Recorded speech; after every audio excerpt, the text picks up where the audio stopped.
The Electoral College, understanding how the U.S. chooses the president. Today I'm going to explain the Electoral College, what it is, why it exists, how it works, and why it's still important today. What is the Electoral College?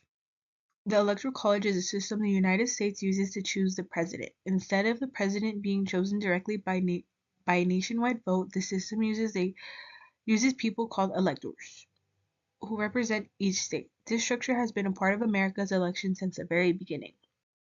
How it works.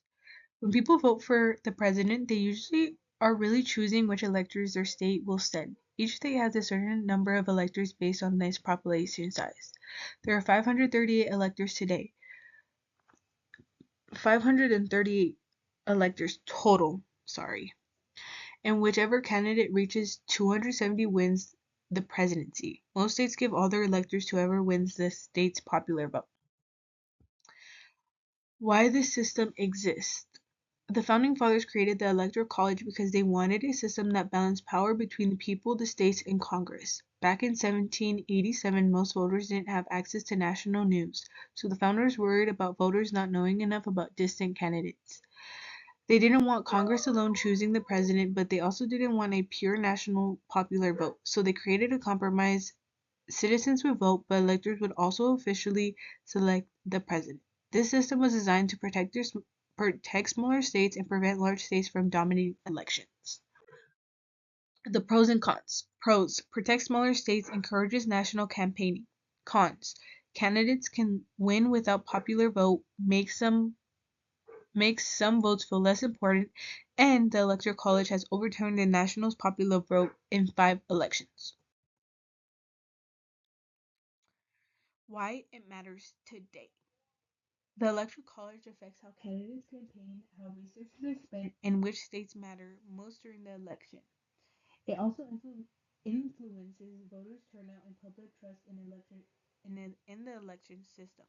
Because of these effects, debates about keeping or changing the Electoral College continue today.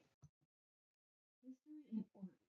The Electoral College has changed over time. Originally, electors could choose any candidate they wanted, but later the 12th Amendment changed the process by separating votes for president and vice president. Another change came when Washington, D.C. was granted the right to take part in president elections and receive 3 electors. State gets electors. Each state gets 2 electors for senators and additional electors based on the size of its population. This is why big states like California have many electors than smaller states. The total number can change slightly every 10 years after this use.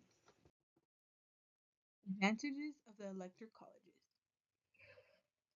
Some people support the electoral college because they believe it protects smaller states from being completely overshadowed by huge population centers. They also say it forces presidential candidates to appeal to many regions of the country instead of only focusing on the big cities. Supporters also argue that it helps avoid nationwide nationwide recounts during very close elections. And that is my presentation for you, and I hope you enjoy. Thank you.